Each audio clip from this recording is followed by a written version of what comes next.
What is going on, ladies and gentlemen, and welcome back to another video. Today we're doing the Final Destination Bloodlines, or Final Destination 6, whatever you want to call it, review. In terms of expectations, I was hoping it was good. Some of the reviews coming out were good, so I was like, hopefully this is a decent movie. We'll get into it. The plot for this one is basically that this woman has a premonition in, like, I don't know, was it the 1940s or 50s, whatever it was, on the skyscraping restaurant. She saves all of these people from dying, and then like her granddaughter is having her premonition dream of how it should have happened or how everyone should have died. Yeah, she goes to find the grandma, and the grandma's some fucking crazy old lady who's been cheating death for like 50 years or whatever.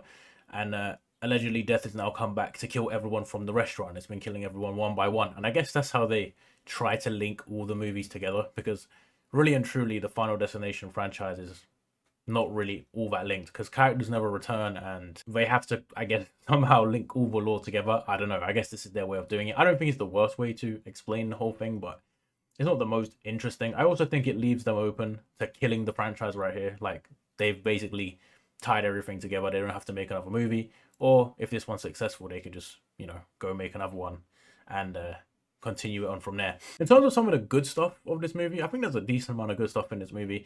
I think the kills and deaths are pretty good. Like, they are decent in most of them, but some of them are wholly uncreative in some of the other movies. And it's always a good thing when, I leave the cinema and I just overhear some guy saying, "Oh, this movie was too gory." I think that's a good thing, especially for a Final Destination movie, which is meant to be kind of brutal in the deaths and stuff. So I'd say if that's your thing, it's definitely got some good kills in there. They also find a nice creative way to explain the whole death is coming for us thing, because that's one of my criticisms of this franchise, is because it's the same concept revived, every single movie. The characters have to go through the whole discovery phase of what's going on.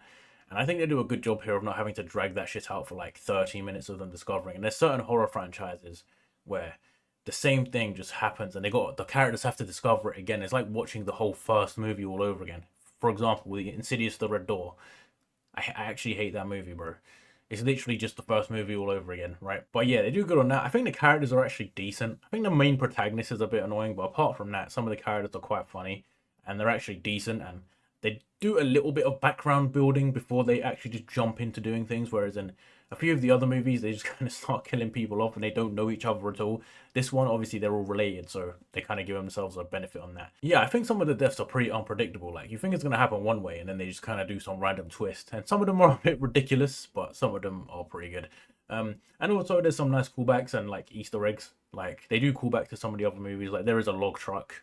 There is just a few nice bits and pieces that I like it when they pay homage to the older movies. Now, some of the bad stuff, I mean, some of the dialogue, it just is plagued by that typical horror movie dog shit, bro. Like, it's that same shitty modern dialogue that they do in every movie, the most basic shit written by ChatGPT or whatever. Some of the dialogue in this is horrible. Like I said, the protagonist is not the best character. Like, she's okay, but I feel like some of the other characters are a lot more interesting. And I also think this is a bit too long for the movie. I found myself like 3/4 of the way and just being like, yeah, this should be done by now. Like, most of the Final Destination movies range between like 1 hour 20 and 1 hour 30 minutes, because I like that as well. Quick movie, gets to the point, good. But this one is too long. It's like 1 hour 45 minutes. It's like padded runtime, bro.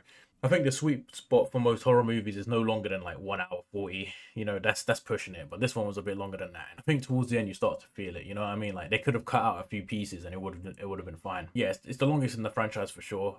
How does it compare to the rest of the movies in the franchise? I mean, I'm gonna make a ranking video on it, but I would say it's probably top three, maybe top. I don't know. Like, it's very close to being as good as 2 and 3. I still think 1 is the best movie by far, but it's definitely better than 4 and 5. But I mean, that's not really an achievement. I'd say it's a pretty decent movie. Overall, what I rate it, like 6.5 out of 10. Decent horror movie, or it's not really a horror movie, is it? But I guess it's in that genre. Is it worth leaving your house and paying your hard-earned money to go and see? I mean, I wouldn't say so necessarily. Just wait for it to come to streaming. Although I know Amazon Prime are just kicking off all the Final Destination movies right now. Right when everyone wants to watch them, they're expiring. So that's usually the way. Same thing with the Mission Impossible movies on fucking Now TV. But yeah, is it worth going? I mean, if you like the franchise, sure. If you have extra time, sure. But I wouldn't go out of my way to go see it. Just wait for it to hit streaming at some point. But yeah, that's all I got for you today. I'll see you all in the next one.